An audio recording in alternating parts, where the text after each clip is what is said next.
ఈ నెల 28వ తేదీ నాడు జుబ్లీస్లో ఒక మైనర్ బాలికపై జరిగిన అత్యాచార సంఘటన విషయంలో రాష్ట్ర ప్రభుత్వం నిర్లక్ష్యం వహించడం నిజంగా సిగ్గుచేటు. మేము గత నుంచి ఆరోపిస్తున్నాం, తెలంగాణ రాష్ట్రంలో ముఖ్యమంత్రి చాతగానితనం వల్ల శాంతి భద్రత సమస్య ఉత్పన్నమవుతున్నది. ఎక్కడ ఏ సంఘటన జరిగినా కూడా ఇలా పోలీస్ అధికారులు స్పందిస్తలేరు, రాష్ట్ర ముఖ్యమంత్రి స్పందిస్తలేరు. అందువలనే ఇవాళ హైదరాబాద్ అనేది క్రిమినల్స్కు అడ్డాగా మారింది, అక్రమ దందాలకు అడ్డాగా మారింది హైదరాబాద్. దేశవ్యాప్తంగా హైదరాబాద్ మీద చర్చ జరుగుతూ ఉన్నది. దీని మీద ఇంతవరకు రాష్ట్ర ముఖ్యమంత్రి స్పందించలే. ఇలా 28వ రోజు అసలు ఏమంటున్నారంటే, అసలు ఆ పబ్బులో పార్టీ అరేంజ్ చేసింది ఎవరు? మైనర్ విద్యార్థులను కానీ ఎందుకు ఎట్లా దానికి అనుమతి ఇచ్చారు? 28వ రోజు సంఘటన జరిగింది. అర్ధరాత్రి పోయి అమ్మాయి కుటుంబ సభ్యులు ఫిర్యాదు చేసినారు. అమ్మాయి ఫిర్యాదులో ఆమెను ఎవరెవరు ఏ విధంగా అత్యాచారం చేసినది పూర్తిగా ఫిర్యాదులో పేర్లను స్పష్టంగా పేర్కొన్నది. 28వ రోజు పేర్లను స్పష్టంగా పేర్కొన్న తర్వాత రాసిన తర్వాత 31st రోజు ఎఫ్ఐఆర్ చేయాలి పోలీసు అధికారులు. 31st రోజు ఎఫ్ఐఆర్ చేశారు. ఎఫ్ఐఆర్లో పేర్లు పెట్టలే. మళ్ళా అమ్మాయి పేర్లు వస్తుంది, ఎఫ్ఐఆర్లో పేర్లు పెట్టారు పోలీసు అధికారులు. పోనీ మీరు 31st రోజు ఎఫ్ఐఆర్ చేసినప్పుడు 2 రోజుల పాటు విచారణ జరిపే అవకాశం మీకు ఉండే. వెంటనే ఎఫ్ఐఆర్లో పేరు నమోదు చేయకపోవచ్చు. 2 days మీకు టైం ఉండే. అమ్మాయి పేర్లు చెప్పింది, కానీ 31st రోజు ఎఫ్ఐఆర్ చేస్తే ఎఫ్ఐఆర్ ఇప్పటి కూడా పేరు నమోదు చేయాలి. ఇప్పుడు కూడా 31st అయిపోయింది, ఇప్పటికి ఇన్ని రోజులైంది. ఇప్పటి వరకు కూడా నిందితులను అరెస్ట్ చేయకపోవడము, ఇలా దీనికి ఏ కారణం ఏందో ఇప్పటి వరకు ప్రభుత్వం స్పందిస్తలేదు. సాక్షాత్తు హోమ్ మినిస్టర్ మీద ఆరోపణలు వస్తున్నాయి. ఎంఏ పార్టీ శాసన సభ్యుని కుటుంబం మీద ఆరోపణలు వస్తున్నాయి. వక్ఫ్ బోర్డు చైర్మన్ కొడుకు అని చెప్పి ఆరోపణలు వస్తున్నాయి. టీఆర్ఎస్ పార్టీ నాయకుల యొక్క ప్రోద్బలం, వాళ్ళ యొక్క ఇన్వాల్వ్మెంట్ ఉందని ఆరోపణలు వస్తున్నాయి. ఇన్ని ఆరోపణలు వస్తున్నాయి. దేశవ్యాప్తంగా చర్చించుకుంటారు. 28వ సంఘటన జరిగితే దీన్ని గోప్యంగా ఉంచాల్సిన అవసరం ఎందుకు వచ్చింది? ఏమో వేరే దేశం నుంచి వచ్చి అత్యాచారం చేసి నాకు అర్థం కాలేదు. ఉగ్రవాదులు వచ్చి అత్యాచారం చేసిరా? పేర్లు దొరికినాయి, అమ్మాయి పేర్లు చెప్పింది, ఇప్పటికి ఇన్ని రోజులైంది, కనీసం స్పందిస్తున్నాడు రాష్ట్ర ముఖ్యమంత్రి. గోప్యంగా ఎందుకు ఉంచాల్సి వచ్చింది? ఇలా మైనర్ బాలిక మీద అత్యాచారం జరిగినప్పుడు ఫోక్సో కేసు పెట్టారు. ఫోక్సో కేసు పెట్టినప్పుడు చట్టం ఏం చెప్తుంది? 164 ప్రకారము మెజిస్ట్రేట్ ముందు అమ్మాయి స్టేట్మెంట్ రికార్డు చేయాల్సిన బాధ్యత పోలీస్ అధికారుల మీద ఉంది. మరి ఎందుకు రికార్డు చేయించలే? అమ్మాయి స్టేట్మెంట్ రికార్డు చేయించకపోవడానికి కారణమైంది. ఎందుకంటే ఇప్పుడు ఎవరైతే ఆరోపణలు వస్తున్నారో ఇది వాస్తవం కాబట్టి సీసీ ఫుటేజ్లో అన్ని ఆధారాలు బయటపడ్డాయి. దీనిలో వీళ్ళు మీ పోలీసులు చేసేది ఏం లేదు. అమ్మాయి పేర్లు చెప్పింది, అరెస్ట్ చేయాలి, ఇన్వెస్టిగేషన్ చేయాలి, కస్టడీ తీసుకోవాలి, రిమాండ్ చేయాలి. ఇది సీసీ ఫుటేజ్ దొరికినది. మరి ఏం సీసీ కెమెరాలు ఎందుకు మరి తెలంగాణ రాష్ట్రంలో? నాకు అర్థం కాదు. ఇన్ని కోట్లు పెట్టామన్నారు. హైదరాబాద్ సేఫ్ జోన్ కాదు ఇవాళ అమ్మాయిలకు, కానీ ఎవరైనా సేఫ్ జోన్ హైదరాబాద్ తీయాలి. ఓల్డ్ సిటీలో కానిస్టేబుల్ కొడతారు, ఎంఏం పార్టీలు అరెస్ట్ చేయరు. విద్యుత్ సిబ్బంది మీద దాడి చేస్తారు, పట్టించుకోరు. అత్యాచారం చేశారు, పట్టించుకోరు. నిర్మల్లో మైనర్ బాలికను ఎంఏ పార్టీ గుండాలు అత్యాచారం చేశారు, నామమాత్రంగా కేసులు బుక్ చేస్తారు. నాగరాజు హత్య చేస్తారు, పట్టించుకోరు. రాఘవేంద్ర కుటుంబం ఆత్మహత్య చేసుకున్నారు, ముఖ్యమంత్రి స్పందించాడు.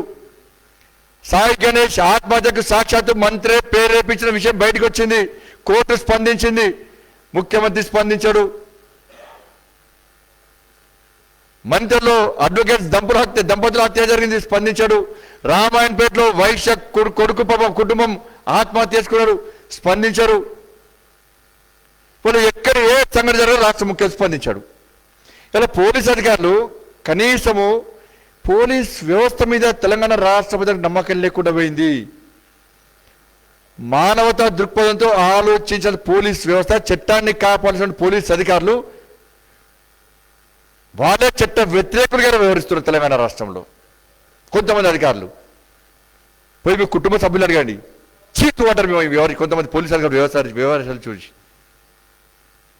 ఒక మైనర్ బాలికను అత్యాచారం చేస్తే క్రిమినల్స్ లెక్కనే చూడాల్సిన పోలీస్ అధికార యంత్రాంగం ఇవాళ చెంచల్ కూడా జైల్లో ఉండాల్సిన క్రిమినల్స్ కాపాడి సేఫ్ జోన్లో వాళ్ళని ఉంచుతారు. నిందితులను అరెస్ట్ చేయండి, ఇన్ని రోజులు గోప్యంగా ఎందుకు ఉంచారు, దేనికోసం గోప్యంగా ఉంచారు, నిందితులను కాపాడే ప్రయత్నం ఎందుకు చేస్తున్నారు అని ప్రశ్నించడానికి వెళ్ళినటువంటి భారతీయ జనతా పార్టీ కార్యకర్తలు అరెస్ట్ చేసి ఇవాళ పోలీసులు పెడతారు, పిడిగుద్దులు గుతారు, గోడలతో గిస్తారు పోలీసు అధికారులు. మహిళా కార్మికులకు గుంజుకపోతారు, కార్యకర్తలు బట్టలు చింపుతారు, అక్రమంగా అరెస్ట్ చేస్తారు. అంటే ఏమనుకోవాలి తెలంగాణ సమాజం? క్రిమినల్స్కు తెలంగాణ రాష్ట్రం సేఫ్ జోన్. క్రిమినల్స్ అరెస్ట్ చేయమని పరిశీలిస్తే భారతీయ జనతా పార్టీ కార్యకర్తల మీద దాడి చేయడానికే పోలీస్ అధికారులు, పోలీస్ సిబ్బంది, కొంతమంది అధికారులు కఠినంగా వ్యవహరిస్తారు తప్ప నిందితులను కాపాడే ప్రయత్నం పోలీస్ అధికారులు చేయడం ఇంతకంటే దుర్మార్గం ఇంకోటి కాదు. మరి సాక్షాత్తు హోంమంత్రి మీద ఆరోపణలు వస్తున్నాయి, హోంమంత్రి విచారణ చేయమంటారు. మళ్ళీ ట్వీట్ చేస్తారు కొంతమంది ట్విట్టర్ పిట్టలు. హోంమంత్రి మీద ఆరోపణలు వస్తే హోంమంత్రి విచారణ చేయమంటారు. హోమ్ మినిస్టర్ ప్రగతి భవన్లో ఉంటాడు, డీజీపీ ప్రగతి భవన్లో ఉంటాడు, డీసీపీలు ప్రగతి భవన్లో ఉంటారు. వాళ్ళు విచారణ ఎట్లా చేస్తారు? పట్టుకుని దొరకబడితే పట్టుకునేది. నిందితులు వదిలిపెట్టమంటారు, మీరు పట్టుకుంటే కదా నిందితులు వదిలిపెట్టుకోరు. దానికి ఇవాళ డ్రగ్స్ కేసులో కూడా ఇందరు కనీసం స్పందించలేదు. ఏదో అప్పుడప్పుడు హంగామా వేస్తారు అప్పుడప్పుడే. ఇవాళ ఏ కేసు కూడా ఇంతవరకు ఛేదించాలి పోలీసు అధికారులు. నా మాత్రం స్పందిస్తారు, కేసులు పెడతారు, చేతులు దులుపుకుంటారు. మరి క్రిమినల్స్ లెక్క చూడకపోవడం వల్లనే ఈ సమస్య ఉత్పన్నమవుతున్నది. ఇప్పటికే ఆమె మైనర్ బాలిక, ఆమె హిందువా క్రిస్టియనా ముస్లిం మాకేం తెలుసు, నాకు అర్థం కాలే. కొన్ని పార్టీల బీజేపీ అరే ఇలా ప్రతి దాన్ని మతంతో జోడిస్తా అంటే హిందూ అమ్మాయిని రేపే తీసిపెట్టమంటారా? చెప్పండి, నాకు అర్థం కాలే. హిందూ అమ్మాయిని రేపే తీసిపెట్టమంటారా? ఇప్పటికే అమ్మాయి హిందువా ముస్లిమా క్రైస్తవ ఇప్పుడు మాకు తెలియదు. భారతీయ జనతా పార్టీ మానవతా దృక్పథంతో మాత్రమే స్పందిస్తున్నది. క్రిమినల్స్కు అడ్డాగా మారింది తెలంగాణ రాష్ట్రం. హైదరాబాద్ క్రిమినల్స్కి అడ్డాగా మారింది. హైదరాబాద్ పేరును, భాగ్యనగర్ పేరును అప్రతిష్ట మూట కట్టుకునే విధంగా టీఆర్ఎస్ పార్టీ వ్యవహరిస్తున్నది. దీని ముఖ్యమంత్రి చాతకాంతనమే. తెలంగాణ రాష్ట్రంలో శాంతి భద్రత సమస్య ఉత్పన్నమవుతున్నది. కాబట్టి వాళ్ళ హోం మంత్రి మీదే ఆరోపణలు వస్తున్నాయి, శాసనసభ్యుల మీద, పెద్ద నాయకుల మీద ఆరోపణలు వస్తున్నాయి. కాబట్టి ఈ రాష్ట్ర ప్రభుత్వమే, ముఖ్యమంత్రి మీద మాకు విశ్వాసం లేదు. ముఖ్యమంత్రికి ఏమాత్రం చిత్తశుద్ధి ఉన్నా దీనిలో వాళ్ళ పార్టీ నాయకుల హస్తం లేదు, వాళ్ళ దోస్తు పార్టీ అనే ఎంఐఎం పార్టీ నాయకుల హస్తం లేదని ముఖ్యమంత్రి భావిస్తే వెంటనే సిబిఐ విచారణకు నువ్వే స్వయంగా ఆదేశించు. నువ్వు సిబిఐ విచారణ కోరు. నీ నియత్ మీద తెలంగాణ రాష్ట్ర విశ్వాసం ఏర్పడుతుంది. అందరికీ ప్రగతి వల్ల కూర్చోబెడతావు. ఇవాళ మళ్ళీ చెప్తున్నారు, ఆ కుటుంబాన్ని నయాన్నో భయాన్నో ఒప్పించో మెప్పించో బెదిరించో ఈ కేసును నీరుగార్చే ప్రయత్నం చేస్తారు. ఇవాళ వాళ్ళ పేద కుటుంబం ఫిర్యాదు రారాదు కావచ్చు, వాళ్ళు ఏ ఫిర్యాదు రాస్తే ఆ ఫిర్యాదును చూసి మేము ఫిర్యాదు ఇట్లిచ్చిన కేసు బుక్ చేస్తామని చెప్పి చెప్పుకునే ప్రయత్నం చేస్తున్నారు.